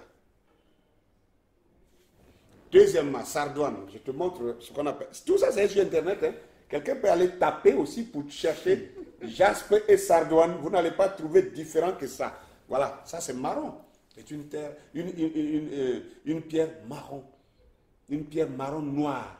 Marron sombre. Il avait l'aspect. Donc ça veut dire la peau de son corps. Pourquoi il avait cet aspect-là? Merci. Mais ce n'est pas moi qui ai écrit la Bible. Au moins, on vient de lire et tu sais que c'est la Bible qui dit ça. La Bible dit, il avait l'aspect. Ça veut dire, il ressemblait au jaspe et au sardoine. Ça veut dire... Mon pasteur, parfois les gens, non? Parfois les gens n'aiment pas rentrer pour lire, pour étudier, pour connaître. Sinon, ce n'est pas un péché. Mais ce que vous faites là, c'est bon. Moi, ça me réjouit le cœur. Mais ça tombe pic-pic, non? Oh. Alors, Comment? Non, c'est parce que je comprends que c'est la vieille pensée de l'Antiquité que nous Merci. avons. Dieu Nous avons voit compris les choses. choses à notre manière et on est resté avec la vision là comme ça. Ce qui est dangereux. Ce qui est extrêmement dangereux. N'est-ce pas? Oui. Extrêmement dangereux. Tout ça, ce sont les fontes en bronze. Quand on fait quelqu'un en bronze, voilà sa couleur. Hein? Il n'y a pas de bronze blanc. Il n'y a pas bronze en blanc. Il y en a, ça n'existe pas. Nous sommes quand même, nous sommes en train de parler avec des gens intelligents qui peuvent aller checker sur... Pendant que tu parles même, quelqu'un prend son portable, il va sur Internet. Oui. Il trouve ça. Donc on ne peut pas mentir sur ces choses-là. Ça, c'est du bronze. Ça, c'est du bronze. Car c'est du bronze. Ça aussi, c'est du bronze. Tout ça, c'est du bronze. Ça là, c'est du bronze. On dit son pied était comme s'il avait été embrasé dans une fournaise ardente. Regarde un peu. C'est un peu comme ça, ces choses-là. C'est noir. Noir. Noir, brûlé au charbon. Noir. Donc, la Bible ne dit pas clairement, mais la Bible nous donne des éléments que nous devons aller regarder et voir à quoi il ressemble cet homme-là. Il a des cheveux crépus. Ça, c'est un. Il a des bras et des pieds noirs. Alors, il est qui? Oh, c'est lui qu'on appelle Dieu. Et Dieu qui est assis là, il a une forme humaine. Il est assis sur un trône, donc il n'est pas esprit là-bas. On sait que Dieu est esprit. Jean 4, verset 24 dit Dieu est esprit. Et ceux qui l'adorent doivent l'adorer en esprit et en vérité. Mais Dieu n'est pas resté seulement esprit. Au commencement était la parole. La parole était avec Dieu et la parole était Dieu. Verset 14. Cette parole s'est faite chair. Elle a habité parmi nous. Nous avons contemplé sa gloire comme celle du Fils unique venu de Dieu. Bon, ça veut dire que Dieu a quitté son état d'esprit et il est venu dans une chair humaine. Bon, et Jésus, parlant à la femme samaritaine au puits, dans Jean 4, au verset 22, il dira à la femme, vous adorez ce que vous ne connaissez pas. Nous, on adore ce que nous connaissons, car le salut vient des Juifs. Or, Jérémie 17 nous dit que le salut est éternel, n'est-ce pas? Et Luc chapitre 2, quand Simeon va consacrer Jésus au temple, il va dire, mes yeux ont vu ton salut. Donc le salut, c'est Jésus. Et Jésus, qui est le salut, il est un homme. Il est venu en chair. Et Paul dira aussi que comme les enfants participent au sang et à la chair, lui, Dieu aussi, a participé au sang et à la chair. Ça veut dire Dieu, esprit, est devenu un homme chair, os, avec du sang. Bon, montrez-moi un homme sur la terre ici qui existe, qui n'a pas de couleur. Non, un seul homme, il doit avoir une couleur. Quel que soit son peuple, qui n'a pas de couleur. Donc, si tout homme qui vit sur la terre a une couleur, Jésus qui est Dieu fait chair, il est venu, il est né dans un peuple. Ce peuple-là, au milieu de ce peuple où il est né là, ce peuple-là était de quelle couleur? C'est ça qu'on doit chercher. Quand on cherche, on se rend compte que ce peuple-là était noir. Comment tout le monde peut être noir et lui seul il est blanc? C'est un problème. Alors, c'est pour cette raison que, vous voyez, j'ai dit tout à l'heure que Paul était noir. Et puis vous avez tiqué pour dire, ah bon, c'est vrai ça? Je n'ai pas oublié. Je vais vous prouver que non seulement Paul, mais tous les apôtres qui étaient avec lui. D'abord aussi, c'est prouvé que les Hébreux sont noirs. C'est évident. Il faut laisser passer. Hein? Parce que, déjà, là, mon pasteur, je voulais quand même savoir. Je crois qu'il y a quelqu'un qui peut aussi voir comme Mana. Pose des questions contradictoires. Pour aider les gens. Je veux savoir, oui. Je veux savoir. Adam. Adam était de quelle couleur? Merci, très bien. Ça, c'est très bien. Une bonne question. Parce qu'il est le premier homme que Dieu a créé. Merci. D'accord. Et le jardin d'Éden était où? Il faut qu'on voie un peu pour qu'on puisse savoir un peu. Si nous voulons... Parce que mon pasteur, moi je ne peux pas qu'on te dise quelque chose que je vois qui est la vérité. Je ne veux pas me battre à plaire à quelqu'un. Non. C'est quelque chose que tu dis qui est clair avec des preuves scientifiques. Moi-même, mes yeux voient les Écritures disent. Bon, c'est des choses que nous, parfois, on connaît. Mais en profondeur. Et tu vois que là, on est en train de voir Ça aide beaucoup de gens. Oui. C'est pas mauvais. Et puis, si Dieu est noir, ou bien que Jésus était noir, ça ne veut pas dire que non, les blancs ne sont rien. Merci. Non, nous avons les fils de Dieu qui sont là-bas. Merci. Mais on veut quand même montrer les détails des choses pour que quand même aussi, nous les amis noirs, qu'on ne se minimise pas, nous avons aussi quelque chose. C'est clair. Moi, je ne vois pas le mal dans tout ça. Dites-moi un peu. Dites-moi. Bon, vous avez posé une question. Que Adam était de quelle couleur? Si nous voulons nous en tenir à ce que Branham a dit, Branham dira que lui ne sait pas de quelle couleur Adam était. Ça, c'est une citation. Oui. Vous dites si Adam était noir ou blanc, que lui n'en sait rien. N'est-ce pas? Il s'est arrêté là. Bien. Il s'est arrêté là. Bien. Maintenant, moi, je vais vous dire une chose. La Bible dit que Dieu a pris la poussière de la terre, il a formé un homme et il a soufflé en lui un souffle de vie. Et l'homme est devenu une âme vivante. C'est ça qui est Adam. Il avait déjà créé Adam dans Genèse chapitre 1, le verset 27. Il a fait l'homme à son image. C'est dans Genèse chapitre 2, verset 7, que Dieu va former la poussière de la terre. Il va prendre la poussière de la terre, c'est-à-dire la terre. Il va mouiller ça pour faire ça là. Et il prend l'homme qu'il avait créé là dans Genèse 1, 27 là. Il met cet homme là dans cette terre là. Et l'homme là devient une âme vivante. C'est ça qu'il appelait Adam. Maintenant, dans les cours de chimie, on nous a enseigné que la loi des couleurs, toutes les couleurs du monde entier, prends la couleur. D'abord, on dit le blanc, on nous a dit que le blanc n'est pas une couleur. C'est-à-dire, la couleur blanche là, le blanc, c'est pas une couleur. C'est du neutre. Si on veut considérer que c'est une couleur, prenez la couleur blanche. Si c'est une peinture, prenez peinture blanche, peinture noire, peinture rouge, peinture bleue, peinture violet, orange, verdâtre, belge, n'importe quelle couleur que vous connaissez, mettez tout ensemble. Et puis brassez ça. Brassez. À la fin, vous savez quelle couleur qui reste? Ça, noir. Merci. Vous êtes intelligent. Quand vous brassez toutes les couleurs, c'est le noir qui reste. Oui. Vous suivez ça?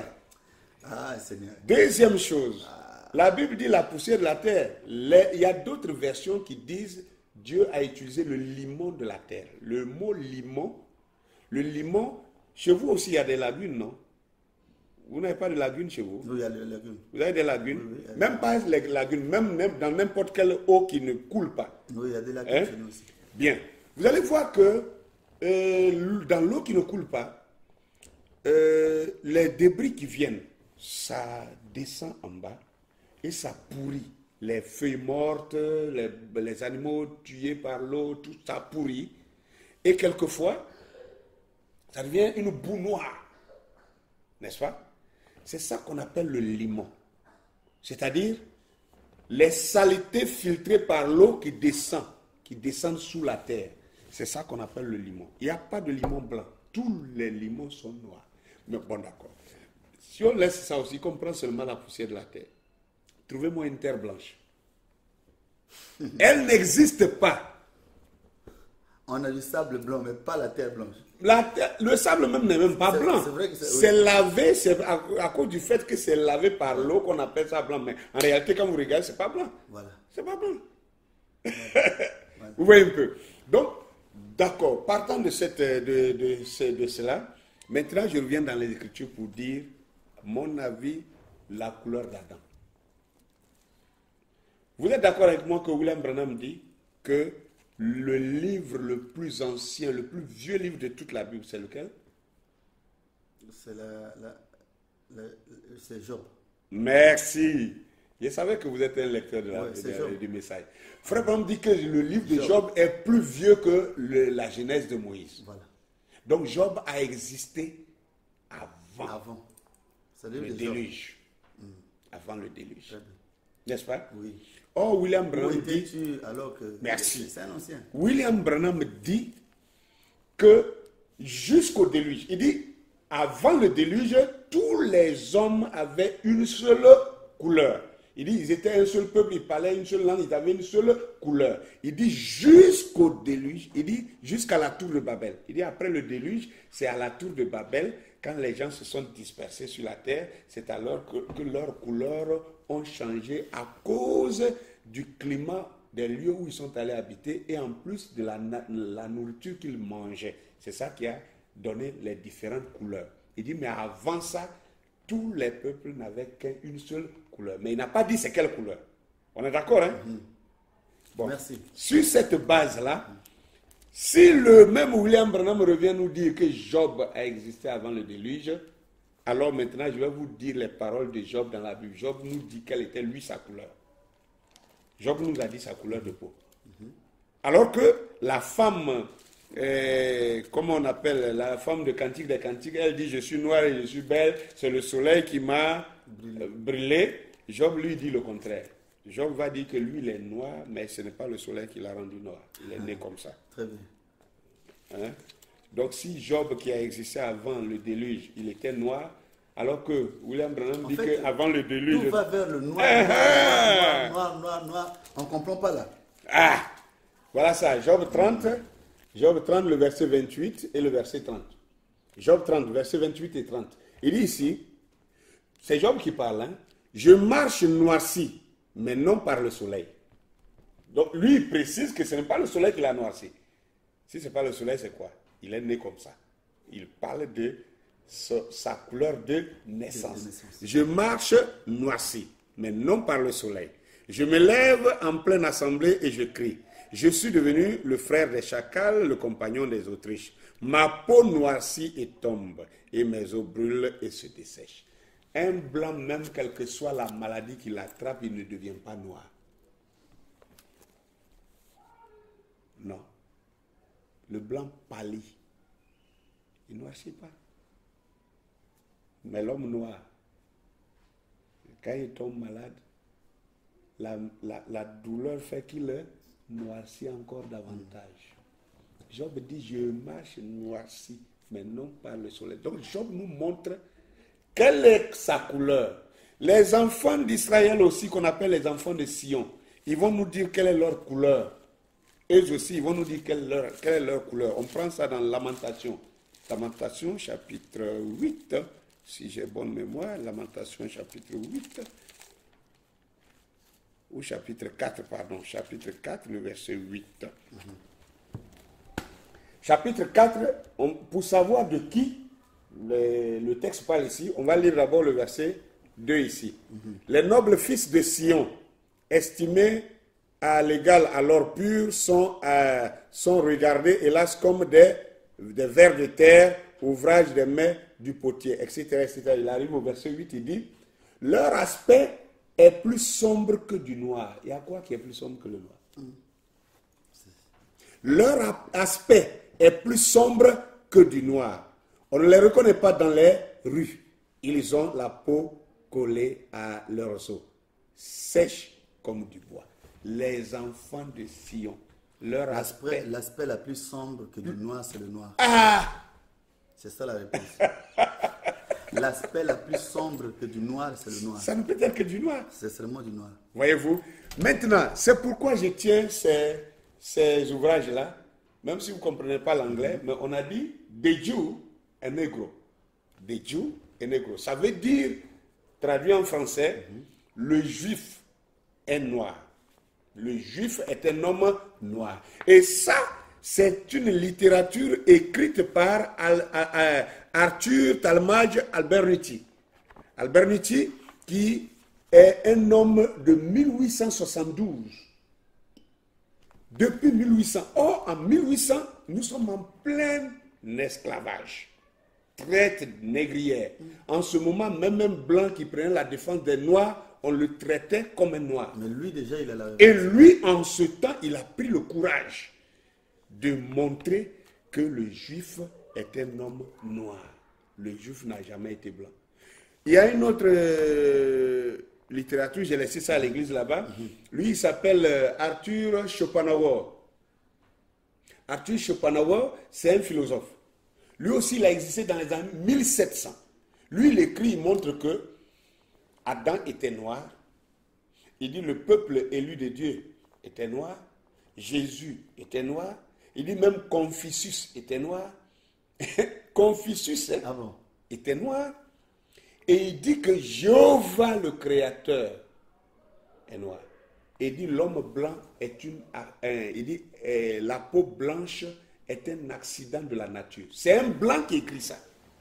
Non, tous ceux qui ont fait l'université connaissent Arthur Schopenhauer. Schopenhauer, c'est un grand philosophe qui a enseigné dans toutes les universités du monde entier.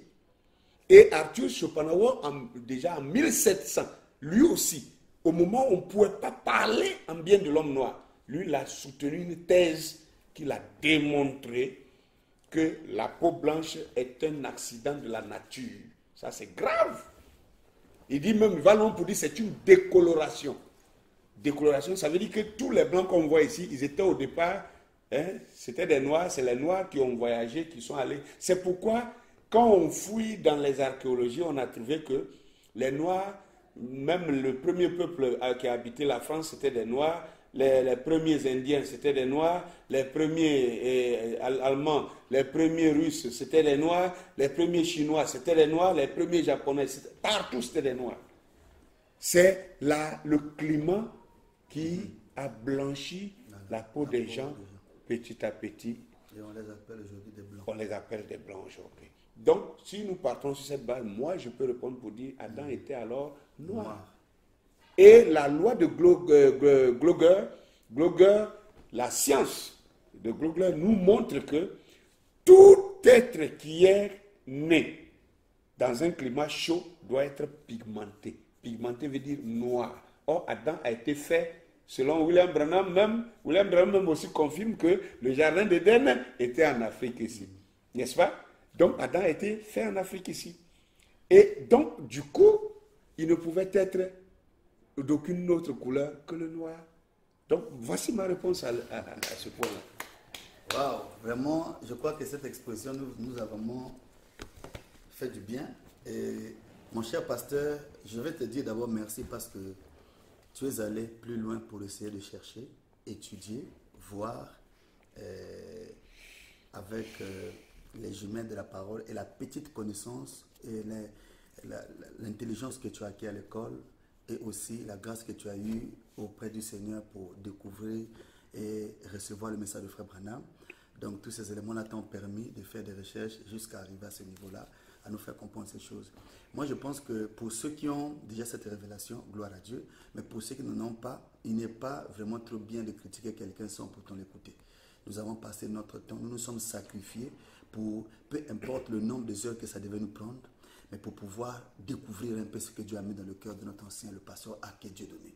Je pense que nous sommes d'accord avec tous ces propos parce que quelqu'un qui conteste ça, bon, je ne sais pas sur quelle base, mais à mon niveau, je n'ai pas vu quelque chose de mal tel qu'il a expliqué les choses, il a détaillé les choses. Je suis une grande personne, même si je ne connais pas beaucoup, mais mon esprit me parle et quand je vois les Écritures, je vois ce qu'il est en train de montrer, je peux dire, comme on dit en anglais, c'est wonderful. Donc, ancien Aké Dieudonné, que le Seigneur bénisse richement. Amen. Pour ce temps que tu as vraiment, pour cette peine que tu t'es fait pour nous apprendre ces choses, nous ouvrir un peu les yeux, peut-être nous qui étions un peu en arrière dans ce domaine-là, parce que moi personnellement, il y a des choses que j'ai découvertes ici. Il faut que je le dise. Amen. Je ne peux pas être quelqu'un qui parle comme... Je suis chrétien. Un chrétien, c'est celui aussi qui sait confesser. L'honnêteté, c'est ça la sincérité. Donc je suis très ravi et très flatté, vraiment je peux le dire. Donc que le Seigneur vous bénisse richement. Amen. À vous tous qui nous ont suivis, que le Seigneur vous bénisse. C'est le révérend pasteur Aké Dieudonné de l'église Tabernacle Amour Fraternel, donc ici dans la ville d'Abidjan, en Côte d'Ivoire. Donc nous avons été bénis par ces paroles. Le pasteur va saluer, s'il y a des gens à saluer, dire un mot de la fin, parce qu'on doit quand même accorder la parole. D'un mot de la fin, et je pense que nous allons boucler par là. Je crois que ça fera du bien. Merci beaucoup. Juste un petit élément, oui. Sinon ça n'aurait rien servi à rien qu'on ait exposé tout ça. Voilà. Je voulais dire aux gens qui veulent bien chercher, parce que souvent certains qui ont mon numéro m'écrivent par WhatsApp pour dire mais dis-moi docteur, comment je peux avoir aussi les documents que vous possédez là pour les étudier. Pour les étudier, voilà. Je les achète, je les commande, la plupart même on n'en trouve même pas en Afrique ici. Voilà. On est obligé de commander ça ailleurs. Ici par exemple, vous avez une réponse, ça ce n'est même pas ça, c'est un catholique qui a écrit ça. Un catholique qui a écrit ça.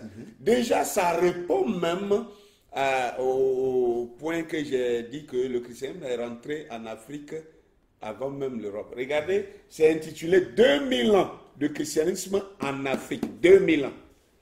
2000 ans de christianisme en Afrique. Ça, c'est un document que vous devez posséder. En lisant ça, vous allez découvrir un peu comment le christianisme est rentré en Afrique. Voilà. Et par quel moyen, par quel canal, par qui, et dans quelle région en premier, etc. Il y a aussi cet ouvrage-là, 2000 ans de christianisme, de l'histoire de l'Église. 2000 ans de l'histoire de l'Église, ça parle du christianisme en général dans le monde entier, comment le christianisme a pu parcourir la terre entière, par qui, comment c'est passé, quelles sont les difficultés que l'évangile a rencontrées, etc. Aussi les malversations dans les églises, puisqu'il considère l'église catholique comme l'église de Dieu. Donc, il parle un peu de toutes ces choses-là. Et ça, j'ai déjà présenté ça. Voilà. Et il y a aussi des livres ici, par exemple, ça aussi, c'est les dossiers sales, les dossiers noirs du Vatican. Ça, c'est pour découvrir un peu les malversations de l'Église catholique romaine. Préparez-vous à la guerre, c'est de Rebecca Brown. Rebecca Brown, écrit par Rebecca Brown. Ça, et je sais que beaucoup de personnes ont déjà lu ça, surtout les dénominations, les gens ont lu ça beaucoup.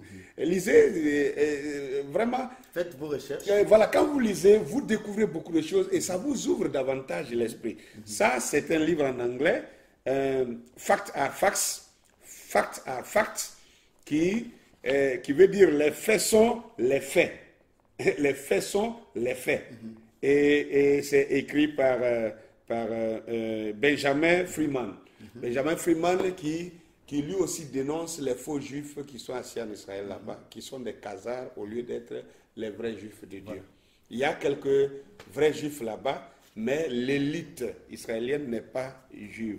Ce sont des farceurs. C'est écrit dans Apocalypse chapitre 2, verset 9, qui dit que c'est la calomnie de la part de ceux qui se disent juifs et qui ne le sont pas, mais qui sont une synagogue de Satan. Donc déjà, toutes ces choses-là.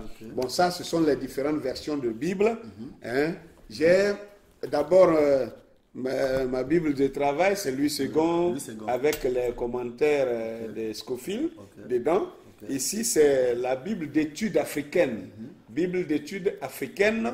Là aussi, il y a beaucoup de commentaires qui sont faits dedans qui permettent de voir, ça facilite les études en ce qui concerne l'Afrique dans la prophétie. J'ai même la Bible Tob qui me permet de lire les livres de Siracide, de Judith, de Maccabée, pour voir un peu qu'est-ce qui est dit là-bas, même si on dit que ce sont des apocryphes. Mais je crois que c'est en lisant le livre de Siracide et de Maccabée, ça m'a permis de comprendre mieux les prophéties de Daniel, le livre de Daniel.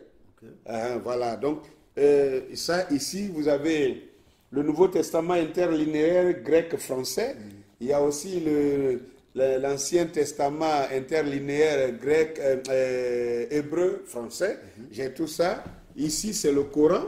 J'ai le Coran parce que dans mes évangélisations, j'ai eu à me confronter avec des musulmans. Il fallait que j'aie le Coran, que j'étudie le Coran pour voir les dires de Mahomet, et ça m'a permis vraiment d'aider beaucoup de musulmans qui sont devenus chrétiens également. C'est pourquoi il faut connaître les armes de l'ennemi pour pouvoir le combattre, sinon tu ne peux pas le combattre. Nous ici là, c'est frère Banam dit, voilà.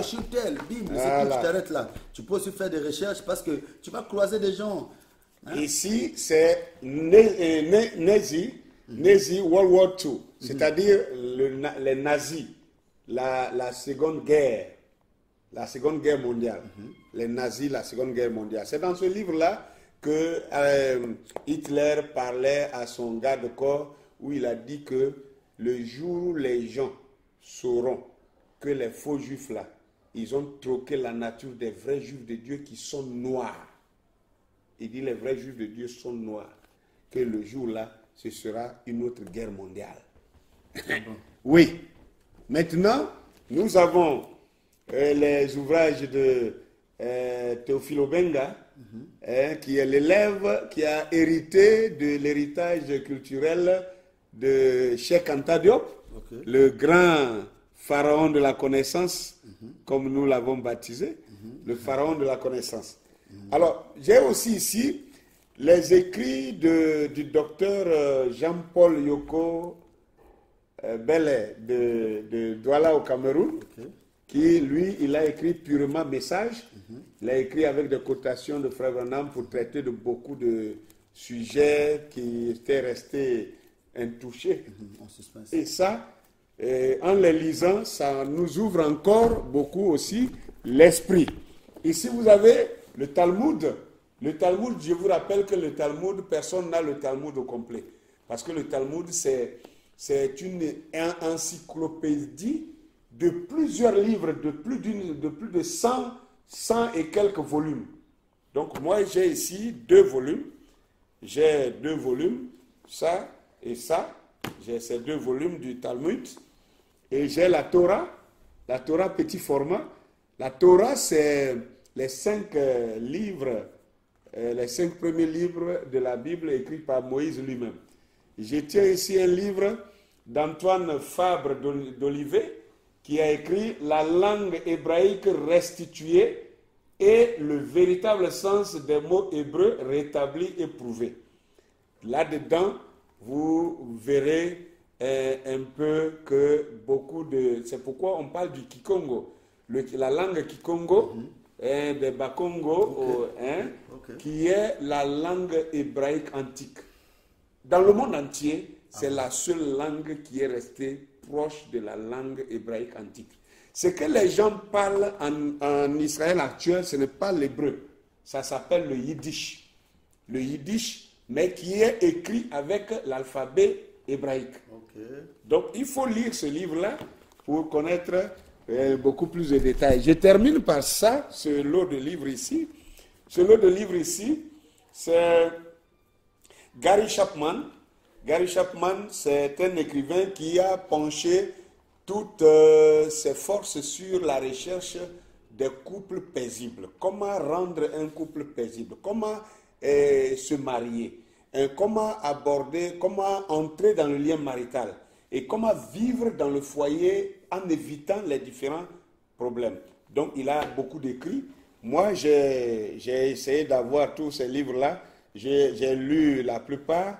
Et ça me permet de faire les réunions des couples à l'église, de faire aussi des réunions avec les jeunes filles et les jeunes garçons non mariés pour les préparer au mariage et pour aussi les empêcher de vivre mal. Et aussi les réunions avec les adolescents. Donc en lisant les livres de Gary Chapman, vous allez voir beaucoup d'astuces en tant que parent pour ne pas toujours utiliser la violence seulement contre les enfants, et pour ne pas aussi toujours permettre aux enfants de faire n'importe quoi. Il y a beaucoup d'astuces dedans qui permettent d'avoir l'équilibre pour aider à l'éducation des enfants. Donc, c'est un peu ça. Ici, ce sont des livres. Ça, ici, c'est juste des livres pour Joseph Coleman, que j'ai aussi. J'en ai assez. J'en ai lu beaucoup, parce que, voilà, ce ministère m'a beaucoup aussi aidé. Et les livres du prophète, il y a d'abord la biographie ancienne de William Branham que tout le monde connaît. Et il y a celui que le pasteur, comment on l'appelait déjà, Peregrine a écrit aussi. Voilà, les actes du prophète, qui sont très riches, des éléments qui ne sont pas dans celui-ci. Vous pouvez trouver ça ici. Très riche, avec beaucoup de témoignages qui sont très, très, très importants. Donc, c'est un peu là la présentation des livres que je voulais. Mais il y en a d'autres qui sont, on ne peut pas tout montrer. Voilà, c'est ce qui était tout près ici. Il y en a qui sont dans mon bureau là-bas. Ceux qui suivent mes vidéos voient toujours des tonnes de livres et chacun veut en avoir. Bon, je vous ai montré pour que vous puissiez faire vos recherches pour les acheter. Bien, je termine pour ce que vous m'avez dit. Vraiment, si j'ai un dernier mot, je voudrais saluer tous mes confrères dans le message et les serviteurs de Dieu, ceux qui sont les plus anciens et ceux aussi qui sont de ma génération et ceux aussi qui sont les plus jeunes qui sont venus après moi. Je voudrais dire à chacun de vous courage, ce n'est pas facile. Et une petite chose que je voulais dire pour terminer, je voulais dire, je souhaite et je prie chacun de nous en tant que serviteur de Dieu dans ce message à accepter souvent les contradictions. La contradiction n'est pas toujours mauvaise. La contradiction permet, n'est-ce pas, de revoir et de perfectionner son idée qu'on a. Parce que s'il n'y a personne qui vous contredit, si vous avez pris un mauvais virage, que tout le monde vous acclame, vous allez partir tout droit avec la mauvaise idée jusqu'à la fin. Mais s'il y a quelqu'un qui dit non, je ne suis pas d'accord, ce n'est toujours pas le diable qui anime ce frère ou cette sœur. Et souvent, c'est Dieu aussi qui pousse le frère ou la sœur à vous contredire. Et quand il vous contredit, et si vous êtes sincère et honnête, vous allez vous remettre un peu en cause, vous allez partir pour rechercher, pour être sûr que, est-ce que le frère a raison? S'il n'a pas raison, alors quels sont les éléments que je vais prendre pour venir l'éclairer mieux pour qu'il accepte ma vision? Donc, ça permet de travailler plus. Donc, toutes les contradictions ne sont pas forcément du diable. Et c'est ça qui fait qu'on a eu beaucoup d'opposition, beaucoup de guerres entre nous. Parce que si l'autre, à partir du moment où l'autre ne prêche pas de la même manière, avec les mêmes détails que moi, je dis, bon, lui ne croit pas le message, c'est moi je crois le message. Tu ne peux pas croire le message toi seul. Tu n'iras pas au ciel toi seul. Voilà. Tu iras au ciel avec des gens, avec des frères, avec des sœurs. Voilà. Et Jésus a dit aux Juifs que vous serez surpris de voir les prostituées de l'autre côté, assis dans le ciel avec Abraham sur la table de Dieu. Et vous, qui vous croyez des saints, vous serez jetés dehors là où il y a des grinchements dedans. Donc, ça veut dire qu'on doit être un peu prudent dans l'affaire de rejeter ceux qui ne voient pas comme nous. Et pour ça, vraiment, j'apprécie un ancien, il n'est même pas de ce pays-là, mais je l'ai tellement apprécié que je ne peux pas manquer de parler de lui. Il y a beaucoup d'autres, mais je vais parler au moins de lui. Mais si je ne parle pas des autres, ce n'est pas parce que je ne les aime pas, que je ne les apprécie pas. Mais lui, il a une particularité, c'est l'ancien Yoko Abel. Yoko Belle, on l'appelle Belle. Yoko, voilà, Jean-Paul Yoko Belle. Voilà. Ce monsieur-là, je suis allé au Cameroun à 2 reprises, je suis tombé sur les réunions de ministres qu'il dirige et j'ai été épaté. C'est le monsieur, quand vous n'êtes même pas d'accord avec lui, il vous dit, bon, je respecte votre position, mais la mienne aussi, elle est ma position, je vais la garder, mais tout en vous respectant. Et il le dit avec beaucoup d'amour. Et ça, mais bon, je ne peux pas le copier aussi, parce qu'on n'a pas les mêmes tempéraments. Mais je voudrais dire que si j'avais ce tempérament, ça me ferait encore mieux. Mais Dieu a fait de moi un homme chaud, je suis un peu différent, même quand je parle, il faut que je fasse des gestes, sinon je ne me sens pas moi-même. Je suis comme ça, mais ça ne montre pas que je suis fâché ou quoi que ce soit. Je suis comme ça, c'est ma nature. Je ne peux pas abandonner ça, je ne peux pas copier quelqu'un d'autre, je suis moi-même. Que Dieu bénisse chaque ancien. Dans le pays ici, je vais saluer l'ancien Yahweh Pierre, comme je l'avais dit. Et c'est quelqu'un qui m'a beaucoup marqué dans ce pays. Comme je l'ai dit déjà devant là-bas, c'est lui qui m'avait rebaptisé. Voilà. Il y a d'autres pasteurs, voilà, que mon ami Jean-Luc Tao, Tony Mukendi, pasteur Amel Oulouali, beaucoup d'autres. Vraiment, je salue chacun de vous. Tous ceux qui recevront, qui verront ce message. Mes amis de l'autre côté de Pointe-Noire, mon ami King Fortuné, voilà mon ami Pierrot Gomat du côté du Gabon, voilà Cyril Ouak, le jeune homme bouillant que j'aime beaucoup, et la porte de l'Égypte, la porte du Midi, le pasteur Étienne. Voilà, Étienne. et de Luanda. Et tous ces gens, vraiment, ils sont Mikala, pasteur Mikala, hein, c'est Mikala. Juste Mikala. Juste Mikala. Ça, c'est mon garçon que j'aime beaucoup. Il est à Pointe-Noire. Il est à Pointe-Noire. Le pasteur Espoir, bon, bref, vraiment, je ne peux pas citer tout le monde, les Sylvain, les Massamba, les Nkunku. Ils sont nombreux. Voilà. Et donc, que Dieu bénisse chacun de vous et que paix soit sur vous. S'il n'y a plus de temps qu'on se revoit sur la terre, je souhaiterais que nous puissions nous revoir là-bas, car c'est pour cela que nous travaillons. Amen. Shalom à tous. Amen, amen. Ouais, donc c'était le révérend pasteur Aké Dieudonné. Donc, et je crois que cette interview vous a fait du bien. Que le Seigneur vous bénisse richement. Donc, à la technique, c'était notre cher ami, donc l'ami de tous les temps. Adompo Hugues. Adompo, donc, qui est toujours fidèle au Seigneur. Et je crois que Dieu l'a béni aussi parmi les jeunes de la Côte d'Ivoire. Que Dieu le bénisse richement. Et donc, à la présentation, c'était Bill Desert. Et tellement que j'ai été épaté par les paroles de l'ancien. Donc, vous avez vu que j'ai même quitté mon rang de présentateur.